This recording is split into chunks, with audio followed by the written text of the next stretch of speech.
أعوذ بالله من الشيطان الرجيم. بسم الله الرحمن الرحيم. الحمد لله رب العالمين،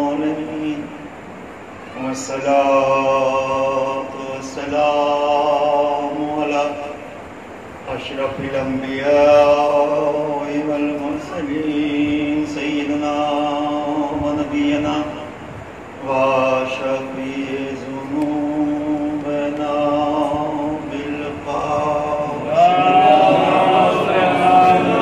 بسم الله الرحمن الرحيم.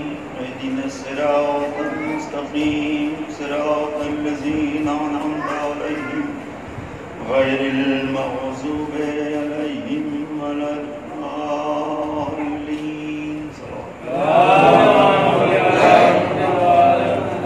آواز سورہ فاتحہ سورہ اخلاص کی تلاوت فرما کر مرحوم عبدالرضا ابن ذوالفقار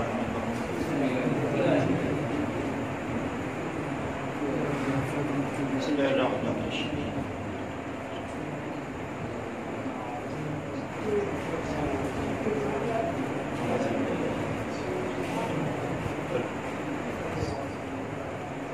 مولانا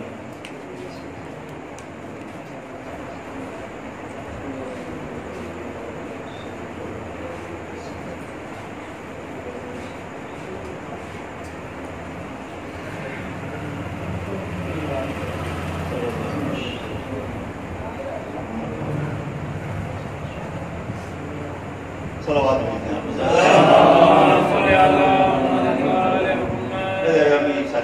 متعلق مجلس مرد مومن کی صراط مستقیم کے سلسلے میں آپ کے بیچ کرنا صدر جو سورہ ہم کے آخری حصے میں آپ آتے ہیں، لیکن صراط المستقیم جس کے راستے پر قائم رکھ صراط الذین انعمت علیہم لوگوں کے راستے پر جو صاحب انعام شخصیت ہیں، ان لوگوں کے راستے پر نہیں کہ جو معذور ہو گئے، گمراہ ہو گئے، ان پر غضب نازل ہو. دو گروہوں کا تعلق، ایک اچھے گروہ کا تعلق اور ایک برے گروہ کا تعلق. برے گروہوں سے دور رہنے کی دعا، اچھے لوگوں کے قریب رہنے کی دعا، اور اسی دعا پہ کامیاب ہو جانے کو صراط المستقیم. اگر آپ اچھے لوگوں کے قرب حاصل کر رہے ہیں، جو زبان سے کہہ رہے ہیں وہی کرنے کی بھی کوشش کر رہے ہیں، تو یہی صراط المستقیم. صراط المستقیم اس کی بڑی وضاحت ہوتی رہتی ہے، اور میں بھی بہت سارے مجلسیں آپ کے بیچ میں پڑھ چکا ہوں اور عرض کرتا رہتا ہوں، اس لیے کہ ایک ایسی سنجیدہ اور خدا پرست زندگی سے آپ صراط المستقیم کہتے ہیں کہ جس میں عقیدہ توحید خاص طور سے اتنا مکمل ہو کہ آپ کے ہر عمل پر اظہار اور اقرار توحید باقی رہے، پائی جائے، تب جا کے ہم صراط المستقیم میں کام کرتے ہیں. ہوتا یہ ہے کہ کوئی چیز مستحبات میں شامل ہوتی ہیں، وہ مستحب پھر الگ سے ہم بناتے ہیں، اس میں اپنے طور پر اسے اور بنا لیتے ہیں. کچھ چیزیں ہوتی ہیں جو مستحب ہیں، مثلا کسی کے انتقال کے بعد 3 دن تک فرش تعزیت پہ جا کے بیٹھنا اس کے ساتھ مستحب ہے. اس کے وہاں کھانے پینے کا انتظام کرتے رہنا 2-3 دن مستحب ہے. ہم نے اسے اپنے طور پہ جب بنایا تو کیا بنا دیا؟ اگر کسی کا انتقال ہو جائے، سنڈے ہو جائے یا ٹیوزڈے منگل ہو جائے، تو اب کوئی نہیں کھانا دے گا، کوئی اسی کے خاندان یا اس کو جو بھی نام پٹیدار جو بھی کہا جاتا ہے، اتنا ہم نے جوڑ دیا اس میں. اب اگر کوئی خاندان یا باہر رہتے ہیں ان کے گھر کے لوگ جو دینے کے ویریڈ ہیں یہاں کی رسموں کے حساب سے، تو بھوکا رہے گا. تو یہ اتنا جو ہم ایڈ کر دیتے ہیں، یہیں سے جا کے ہم کو مستحبات کم توڑنے لگتا ہے کہ اس کا ثواب اللہ ہمیں دینا چاہتا ہے، اس لیے کہ ہم اپنے خواہشوں کے دائرے میں اسے لے آتے ہیں. مرنے میں جانا، تعزیت پیش کرنا مستحب ہے، لیکن اس کے پہلے کیا مستحب ہے؟ عیادت کرنا مستحب ہے. ہم عیادت کو اوائڈ کرتے ہیں، سیدھے مرنے میں پہنچ جاتے ہیں۔ اگر ہم عیادت کریں تو ویسے ہی ثواب وہاں بھی ہے، کسی مومن کی عیادت کرنا، جا کے اس کے حال چال لینا، اس کی خبرداری کرنا، لیکن وہ ہم اس مستحق کو زیادہ توجہ نہیں دیتے، بلکہ اس مستحق کو زیادہ توجہ دیتے ہیں جہاں اپنی نمائش کا معاملہ ہو جاتا ہے دیکھنے کا۔ تو ہمیں مستحبات کا ثواب ملتا تو ہے، لیکن اسی اصول پر ملتا ہے جس اصول پر قدرت نے مستحبات کو قائم کیا ہے۔ اگر ہم اپنے انداز سے اسے رکھتے ہیں تو نہ یہ صراط مستقیم ہے، نہ خدا پرستی ہے، نہ مذہب ہے، نہ دین ہے، یہ ہماری پیدا کی ہوئی ذہنوں کی خواہشوں اور اعتبار سے بنی ہوئی کچھ رسمیں ہیں جس کی پابندی کر کے ہم خوش ہو جاتے ہیں کہ ہم نے مذہب کی پابندی کی ہے۔ ایک صلوات بھیجتے ہیں۔ جب آپ صراط مستقیم کا ذکر کرتے ہیں تو بہت آسان ہے، انہوں صراط مستقیم، معصوم نے کہہ دیا کہ ہم ہی صراط مستقیم ہیں، ہم خود صراط مستقیم ہیں۔ اس کا مقصد کیا، مطلب کیا ہوا کہ نانو صراط مستقیم جو برابر لفظ آپ سنتے ہیں معصوم سے؟ اس کا مطلب صرف یہ ہے کہ اگر ہماری طرح زندگی گزارنا شروع کر دو تو وہی زندگی صراط مستقیم ہو جائے گی۔ کوئی الگ سے کچھ نہیں ہے آپ کے لیے، کچھ الگ سے۔ معصوم کے نقش قدم جہاں جہاں جیسے جیسے ملے ویسے آپ کرتے چلے جائیے، آپ کا صراط مستقیم میں باقی رہنے کی دعا قبول ہوتی چلی جائے گی۔ لیکن چونکہ ہم زبان سے کہتے کچھ ہیں اور عمل سے کرنے کی کوشش کچھ کرتے ہیں، پڑھتے اس لیے ہیں کہ ثواب ہے، کرتے کچھ اس لیے ہیں کہ سکون نفس کو ملتا ہے۔ تو جب یہ دو راستے ہو جاتے ہیں تو کسی بھی عبادت کا پڑھ لینا کبھی ثواب نہیں ہوتا جب تک اس عبادت کے مقصد تک ہم نہ پہنچ جائیں۔ یہ غلط فہمی ہے صرف ہماری اور آپ کی کہ ہم نے ایک رمضان میں 30 قرآن ختم کر دیا، کوئی قیمت نہیں اس کے ختم کرنے۔ اگر آپ نے 30 قرآن ختم کر دیا اور باپ کے بلانے پر تیز آواز سے بولے کہ ابھی میں قرآن پڑھ رہا ہوں، بیٹھے رہیے ابھی آ رہا ہوں، تو 30 قرآن رکھ لیجیے اپنے گھر میں، کوئی اس کی قیمت نہیں، اس لیے کہ آپ نے 30 قرآن پڑھا لیکن 30 قرآن کے پڑھنے میں ایک لفظ اف آج تک نہیں سمجھ پایا آپ، تو اس قرآن کے پڑھنے اور سمجھنے سے کچھ حاصل نہیں ہے۔ یہ صرف اپنا دل بانا ہوا ہے کہ ایک آیت پڑھیے رمضان کے مہینے میں، ایک قرآن کی تلاوت کا ثواب ملتا ہے، کیوں؟ اس لیے کہ اس ایک آیت کو سمجھ کر اپنی زندگی میں داخل کر کے خدا والے بن کے دنیا کے بیچ میں کھڑے ہو جائیے، اس ایک آیت کا ثواب پورے قرآن کے ثواب کے برابر ہے۔ قرآن کمپٹیشن میں پڑھنے کی کتاب نہیں ہے، زندگی سنوارنے کی کتاب ہے۔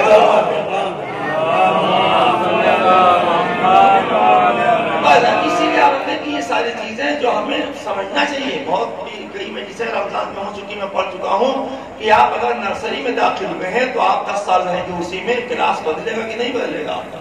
کلاس بدلنا چاہیے نا آپ کو، LKG میں جائیے، UKG میں جائیے، فرسٹ سیکنڈ میں جائیے۔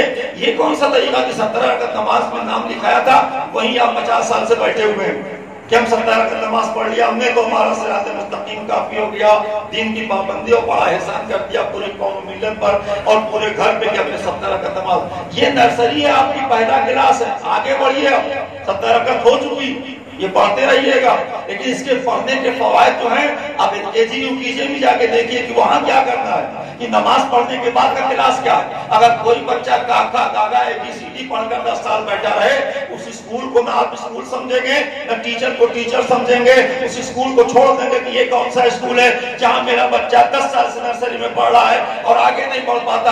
وہی چیز اپنے لیے بھی سوچئے، وہ کون سی دستگاہ ہے مسجد کہ جہاں 17 رکعت کے آگے آپ آج تک پڑھ ہی نہیں پائے اور آپ 50 سال کے ہو گئے، 60 سال کے ہو گئے، مرنے کے دن قریب ہو گئے، اب 17 رکعت نماز کے فوائد کی تلاش کریے جو اگلا کلاس آپ کا ہے کہ وہ نماز ہمیں فائدہ کہاں کہاں پہنچا رہی ہے۔ اگر پہنچا رہی ہے تب تو کلاس آگے بڑھا، اگر وہیں رکے ہوئے ہیں تو کلاس آگے نہیں بڑھا، یہ کبھی عقل مندی نہیں ہوگی۔ مذہب کا دائرہ بڑا وسیع ہے لیکن کرنا چاہیں تو اتنا مختصر ہے کہ چند لمحوں میں مذہب کو پورا کر لیں گے آپ، چند لمحوں میں صراط مستقیم پر آپ قائم رہ جائیں گے۔ کیوں؟ ایک اچھے انسان بن کر زندگی گزاریے، یہی مذہب کی مرکزی فکر ہے اور اسی فکر پہ باقی رکھنے کی علامتوں کو عبادت کہتے ہیں۔ چلو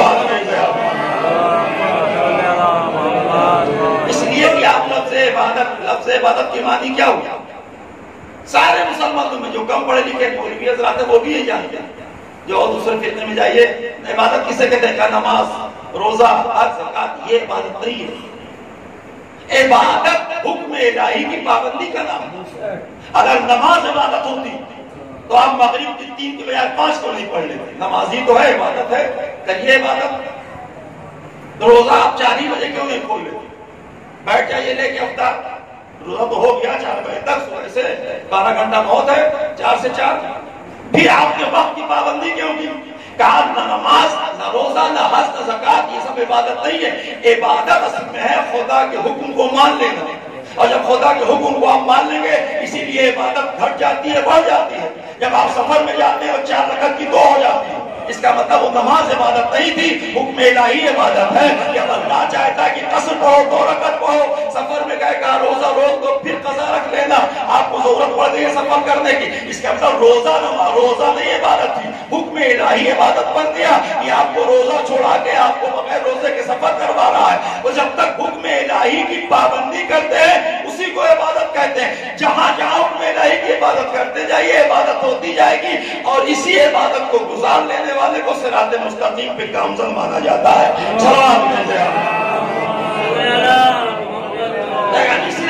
آپ کی دل آزاری کسی نہ کریں، آپ بہترین عبادت، آپ کے جملوں سے کسی کو اذیت نہ ہو، بہترین عبادت، اشارے میں آپ کسی پہ طنز نہ کریں کہ اس کا دل ٹوٹ جائے، بہترین عبادت۔ ان سب عبادتوں کو ہم جانتے ہی نہیں، ہم بنے ہوئے محراب میں بس اس کے فوائد یہی سب کہ جو نماز آپ پڑھتے ہیں، کہا وقت سے مانگنی پڑھو، نماز پڑھو وقت کی پابندی کے ساتھ، تو کیا ہوگا وقت کی پابندی سے؟ جب زوال سے لے کے سورج ڈوبنے تک ظہر اثر پڑھی جا سکتی ہے، تو پھر عصر وقت میں کہا ہر امام نے کہا وقت کی پابندی سے نماز پڑھو۔ اس لیے کہ جب وقت کے پابند ہو جاؤ گے تو جہاں جس سے ملنے کو کہو گے وہاں بھی وقت کی پابندی تم پوری کرو گے۔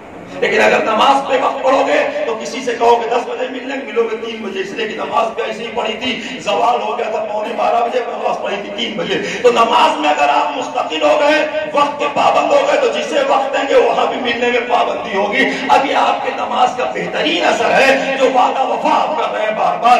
اسی چیز کو عبادت رکھا گیا ہمارے بیچ میں، اسی لفظوں کو ڈھونڈی ایسی ہی سنجیدہ زندگی کو صراط مستقیم کہتے ہیں، جو معصوم کی شکل میں ہمارے بیچ تعریف پیش کر رہی ہے۔ بہت سارے ہمارے بزرگ، اب تو بہرحال بہت کم ہی لوگ محروم بھی تھے اسی میں، وقت کی پابندی اور وصول اور یہ طریقہ اور وہ طریقہ اور اس طرح سے رہنا، اس طرح سے، اس لیے کہ میں نے شاید نہیں کہ مجلس میں فاتح کہا تھا کہ جب کثرت سے بے وصول معاشرہ ہو جائے، اس میں جو آدمی باوصول ہو، اس سوائے دیوانہ کہنے کو اسے اور کچھ نہیں کہا جائے۔ یہ سب ایسے ہی کرتے رہتے ہیں، ان کو ہٹاؤ، چلو اپنا کام کرو۔ یہ کیوں ایسا ہوتا ہے؟ اس لیے کہ ہم نے اپنے بنائے ہوئے اصولوں کو مذہب بنایا، اور ان دو لوگوں نے اللہ کے بھیجے ہوئے مذہب کے اصولوں کی پابندی کی۔ تو جو اللہ والا ہو جائے وہ دیوانہ ہوتا ہے۔ اسی لیے آپ پہلوں نے دانا کو دانا کہتے ہیں، اسے بھی لوگوں نے دیوانہ کہا تھا۔ کیوں کہا تھا؟ اس لیے کہ وہ اصول الہی کا پابند تھا۔ ہارون رشید کے زمانے میں پورا معاشرہ بے دین ہو گیا تھا، وہ توحید ثابت کر رہے تھے اپنے دیوانگی کی منزل میں، دنیا تماشا دیکھ رہی تھی کہ تم ایسے ہی پاگل ٹائپ آدمی کو کتنی بڑی قربانی دی ہے اس شخص نے۔ ہم اسے پڑھ نہیں پاتے، ہم اسے سمجھتے نہیں، واقعہ سمجھتے ہیں۔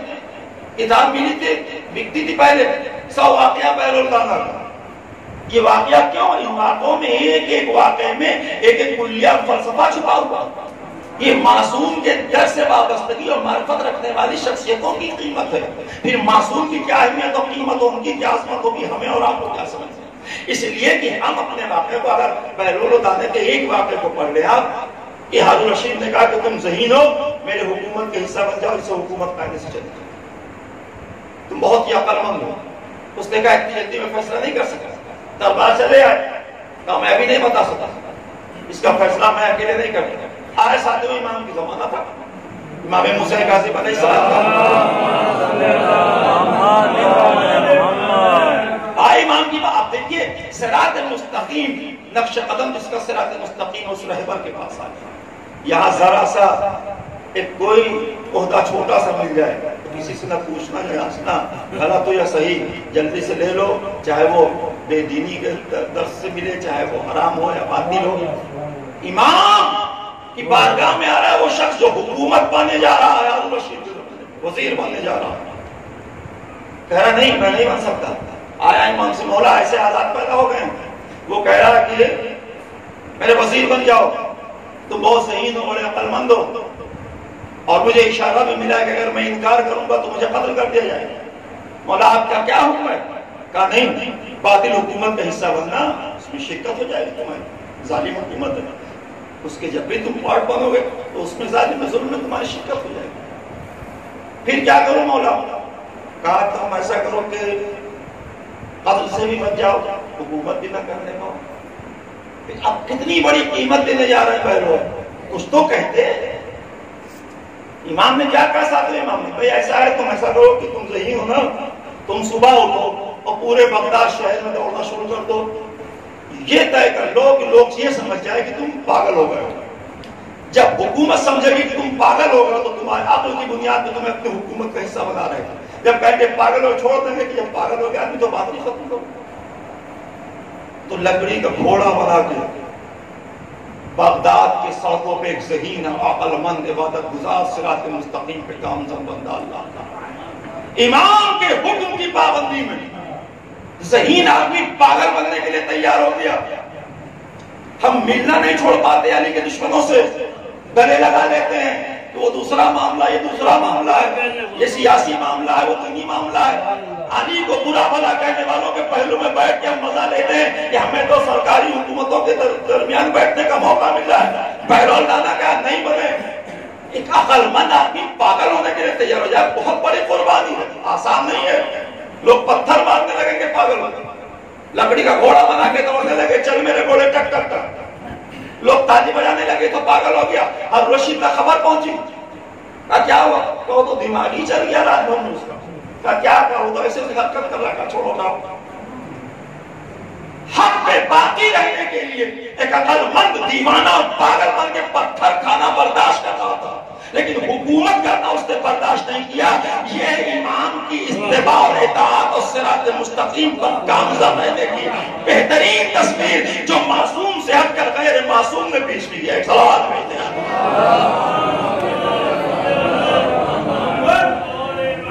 اس طرح بچے ہیں وہ, اور اس کے بعد اس دیوانگی میں صراط مستقیم سے نہیں ہٹے. ہر انسان مومن کا فرض امر بالمعروف اسی دیوانگی میں کرتے رہے, توحید کا پیغام پہنچاتے رہے, پتھر مار کے خدا ثابت کرتے رہے, قبرستان کی ٹوٹی قبروں میں پیر ڈال کے بیٹھے رہتے. یہاں کیا کر رہے ہو؟ کہتے لوگ یہاں ہیں, دیکھو کوئی جھگڑا نہیں ہوتا, سب خاموش پڑے ہوئے ہیں. تمہاری بستی میں جاؤ تو ہنگامہ مچا رہتا ہے, لوگ حسد و بغض و کینہ میں پڑے ہوئے ہیں. تو یہ بہترین شہر ہے ہمارا, جہاں لوگ خاموش لیٹے ہوئے, کسی میں کوئی بحث نہیں ہوتی. یہ ساری چیزیں جو پیغامات کو دیوانگی میں دے رہا ہے, درباروں تک پہنچ کے پیغامات اس نے دیے اس شخص نے.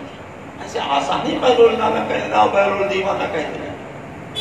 اس لیے کہ دیوانگی بھی عقل کے ظاہر ہونے کا عنوان نہیں ہے, صرف شریعت ہے. ہم خدا کے دیوانے ہیں, امام کے دیوانے ہیں, نبی کے دیوانے ہیں. دیوانے کا مطلب ہے کہ جس کے دیوانے ہو اسی کے کردار اور سیرت میں ڈھل جایا کرو, تو تم اسی کے دیوانے مانے جاتے ہو. مادی محبتوں میں جس سے محبت آپ کرتے ہیں, وہ جو خواہش کرتی ہے وہی آپ کرنے لگتے ہیں, آپ اس کے دیوانے ہو گئے. اگر امام کے دیوانے بننا چاہیں تو جو امام کہیں وہی کرتے جائیے, تو امام کے دیوانے ہوتے چلے جائیں گے. عقل کا سائل ہونا دیوانگی نہیں ہے, عقل کا صحیح استعمال کرنا دیوانگی ہوا کرتا ہے, جو بہرول دانا کی مکمل زندگی ہمارے بیچ میں پیش کر رہی ہے. صلوات بھیجتے ہیں.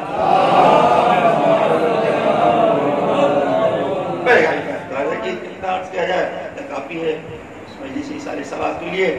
مقصد سے کہتا ہے کہ ہم اس زندگی کی تلاش کریں جو معصوم نے ہم تک پہنچانے کی کوشش کی اور پہنچایا. آپ آسان نہ سمجھیے, اس لیے کہ جو نعمتیں مل جاتی ہیں آسانی سے اس کی قیمت نہیں سمجھتا انسان. آج کے اس لاک ڈاؤن زمانے میں آپ کو سمجھ میں آیا کہ ذکر اہل بیت کیا ہے. جب لوگ تلاش کرنے لگے کہ کوئی مجلس بتائیے کہیں ہے, کل بلانے پہ کوئی آنے کے لیے تیار نہیں تھا. آج مجلسیں ڈھونڈ رہے ہیں تو لوگ بلانے کے لیے تیار نہیں کہ نہیں بس ہو گئے بھائی 10 لوگ رہیں گے آپ جائیے, معذرت چاہتا ہوں. بدل نہیں گیا زمانہ. نعمتیں ذکر معصوم کتنا قیمتی ہو گیا کہ آپ مجبور ہو گئے, بیٹھ گئے 4 لوگوں میں کرنے لگے, 8 لوگوں میں, 10 لوگوں میں. جہاں مجمع کی انتظار کرتے تھے حضرات کو تشریف لائیے, وہاں حضرات کو امین چلے جائیے کہنا پڑا کہ زیادہ لوگ نہ ہونے پائے، جلدی کر لیجیے. یہ دور ہے، یہ زمانہ ہے. ہمیں یاد کرنا چاہیے اس دور کو جس دور میں علی والوں نے ذکر علی گھروں میں بیٹھ کر کیا، اور جب پکڑے گئے تو گلا کاٹا گیا، ان کے خون سے گارے بنائے گئے، دیواریں چنی گئی. تو چاہے ہارون رشید کا زمانہ رہا ہو یا مامون رشید کا زمانہ رہا ہو یا امین کا زمانہ رہا ہو، معتصم عباسی کا دور رہا ہو، جہاں جہاں علی والے ذکر کرتے ہوئے ملے جائے گھر میں، لیکن بغیر ذکر علی کے کوئی رکا نہیں. یہ قتل کیا جا رہا ہے تو کیا کروں. اسی لیے میں نے 21 رمضان کی مجلسوں میں کہا تھا کہ اگر آپ اپنے سارے کام بیٹھ کے کر لے رہے ہیں تو ذکر علی کرنے میں کیا آپ کو دشواری ہے؟ کیوں نہیں آپ کرنے کے لیے تیار ہوتے؟ سارا لاک ڈاؤن معصوم کے ذکر ہی میں ہوگا. آپ کے گھر میں نہیں لاک ڈاؤن ہے، ٹہلنے میں نہیں لاک ڈاؤن ہے. فضول آپ نکلتے گھروں سے ٹہلنے تفریح کرتے تب لاک ڈاؤن قانون نہیں ملتا آپ کو. صرف ذکر معصوم میں لاک ڈاؤن سمجھ میں آتا ہے. اس لیے کہ جو چیزیں انسان کرتا نہیں اسے وہ غلط ثابت کرنے کی کوشش کرتا ہے، یہ اس کی بدقسمتی ہے. نہیں کر پاتے نہ کریے، جو کر رہے ہیں انہیں کرنے دیجیے. انہیں کیوں آپ خوف زدہ کیے ہوئے ملا ہوگا؟ کوئی دشواری نہیں. تو ذہن میں لگا یہ صراط مستقیم، باوصول زندگی کو صراط مستقیم کرائیے، باوصول زندگی، اور اسی کی عزت ہمیشہ. یہ نہ سمجھیے کہ عزت ہے، اسی کی عزت ہے. ہم لوگ پہلے اپنے غیر مسلم دوستوں سے ملتے تھے، اب بھی ملتے ہیں تو کہتے ہیں آپ والا پان وہاں سے منگوا تو ہے، ملتا ہے آج کل دکان کھلی. یہ نہیں کہتا کہ آپ اتنے زیادہ شدت پسند ہیں، بیکار آدمی ہیں. احترام کرتا ہے، عزت کرتا ہے کہ آپ غیر مسلم کا نہیں کھاتے. میں جانتا ہوں اس کا مطلب کیا ہوا. اس اصول کو جو آپ اپنی زندگی میں لاتے ہیں دوسرا بھی اس کا احترام کرتا ہے. اور جب اسے آپ چھوڑ دیتے ہیں تو آپ کو احترام نہیں کرتے، تو سب کھاتے پیتے ہیں دوسرے قسم کے ہیں. اس میں کوئی شرم نہیں کہ اپنے رسول پہ باقی رہنے میں آپ کو شرم لگتی. اس میں شرم کی کیا بات؟ آپ کا رسول ہے، آپ کے قانون ہے، آپ کے پاس مذہب ہے، ایمان ہے، دین ہے، صراط مستقیم ہے. ہر جگہ دکھنا چاہیے. بس آخری معاملہ اور بات تمام کروں پھر انشاءاللہ کسی مجلس میں. صراط مستقیم کا مزاج ہے، وہ مزاج ہر جگہ آپ کو ملنا چاہیے. گھر میں ہو تب بھی، باہر ہو تب بھی، بازار ہو تب بھی. کہیں آپ اسے الگ نہیں کر پائیں گے کہ یہاں نہیں، اب دیکھیں گے وہاں بات ہوگی دین کی، یہاں نہیں ہوگی. دین پورے وجود پہ غالب ہے. آپ پورا وجود آپ کا عبادت کے لیے. ما خلقت الجن والانس الا ليعبدون، میں نے خلق ہی کیا ہے آپ کو عبادت کے لیے. اسی لیے ہم در ائمہ طاہرین سے وہ درس لیں، وہ پیغامات حاصل کریں جو پیغامات ہمیں صراط مستقیم کی طرف لے جائیں. صرف زبان سے کہنے سے ہم صراط مستقیم پر کام نہیں. بس حسین اب آزاد نے عرض کیا، ایک امام کا آزادہ، عبادت گزار، مرد مومن، متقی، پرہیزگار، اپنے رسولوں کا پابند. جب اس دنیا سے گزرتا ہے تو مردے کے بعد اس کا تذکرہ لوگ کرتے ہیں. مردے کے بعد وہ ذکر میں آ جاتا ہے کہ کس طرح سے تھے اور یہ تھے اور اس طرح مسکراتے تھے، اس طرح سے کرتے تھے. کیوں؟ اس لیے کہ جب کوشش ہم کریں گے ہم معصوم نہیں ہو جائیں گے، لیکن کھل کر ہم گناہ بھی نہیں کر سکتے. یا آمادگی کے ساتھ ہم گناہ کرتے ہوئے دکھائی دیں. گناہ ہو جائے الگ بات ہے، لیکن گناہ کرنا اور ہو جانے میں بڑا فرق ہوتا ہے. تو اسی لیے ایسے شخصیتوں کے لیے ہم اور بیٹھ کر مثال سلام کرتے ہیں تو پھر انہی شخصیتوں کو یاد کرتے ہیں جن شخصیتوں کی یاد میں ڈوب کر انسان کا اصول زندگی گزارتا ہے. ورنہ اپنی مرضی سے اصول نہیں طے ہوتے. کسی باوصول شخصیت کی طرف ان کے دیکھنا پڑتا ہے، چاہے علی ہو یا اولاد علی ہو، نبی کی ذات ہو یا اس کے پہلے کے انبیاء ہو. اللہ کے معصوم نمائندوں کی زندگی جب ہمارے بیچ میں آئی تب ہمیں وہ حوصلہ ملا کہ ہم کس طرح راہ خدا میں زندگی گزاریں اور کس طرح زندگی گزار کر مر جانے کے بعد بھی لوگوں کے بیچ میں زندہ رہیں. اور زندہ رہنے کے بہترین طریقے ہیں کہ ہمیں یاد کیا جائے مرنے کے بعد بھی وہ یہی ہماری زندگی. اس لیے کہ وہ در ہے در علی، جس در پہ کوئی فنا نہیں ہوتا، کوئی مٹ نہیں جاتا. جو بھی حقیقی معرفت کے ساتھ در پہ وابستگی سے آ جائے وہ ہمیشہ باقی رہتا ہے. موت پردہ تو کرتی ہے لیکن پھر جس زندگی میں داخل کرتی ہے اس زندگی پر دور دور تک موت کا کوئی شفا نہیں، کوئی راستہ نہیں.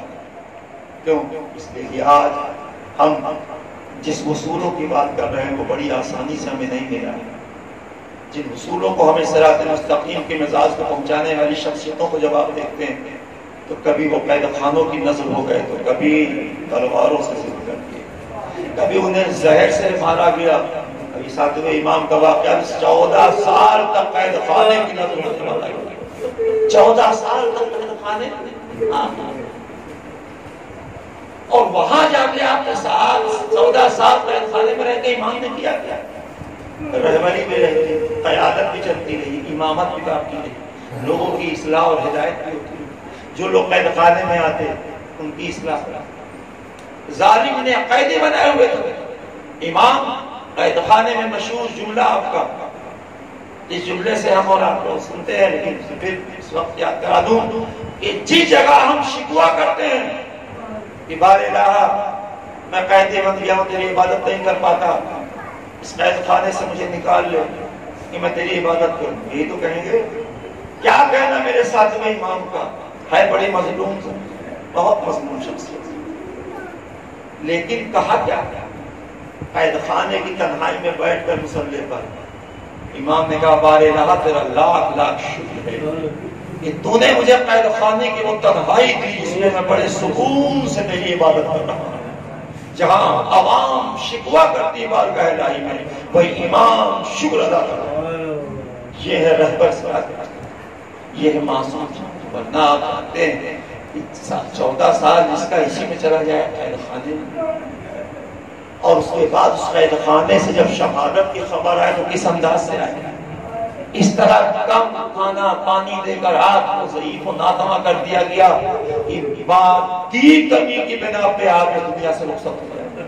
یہ معصوم کھانے پینے کی کمی سے نہیں مرتا. اتنے کمزور ہو گئے ساتویں امام کہ دیکھنے والوں نے اگر پوچھ لیا زندان کے نگہبان سے کہ تمہارے دربار میں تمہارے قید خانے میں سفید چادر پڑی رہتی ہے، یہ کیا ہے؟ نگہبان زندان تڑپ گیا، رونے لگا. اے بھائی سے چادر نہ کہو، یہ امام ہیں، یہ اصل کے بعد جب سجدے میں جاتے ہیں تو مغرب کے وقت سجدے سے سجدے. اس کا حتم اتنی ناتوانی آ گئی میرے امام کو کہ چادر ڈال کے سجدے میں جاتے تھے تو چادر میں انسان کی کیفیت سمجھ میں نہیں آتی تھی. یہ کوئی انسان تھا.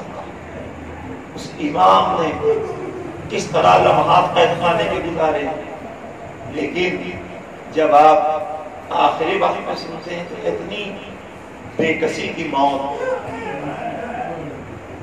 ذرا باپ کے غم میں بیٹوں روتے ہوئے آپ دیکھیں تو چل کے دکھائیے 8ویں امام کی خبر نہیں. جہاں آپ کربلا میں سید سجاد سے پوچھتے ہیں وہیں بغداد میں جا کے 8ویں امام رضا علیہ السلام سے پوچھیے کہ آپ پہ کیا گزر گئی مولا.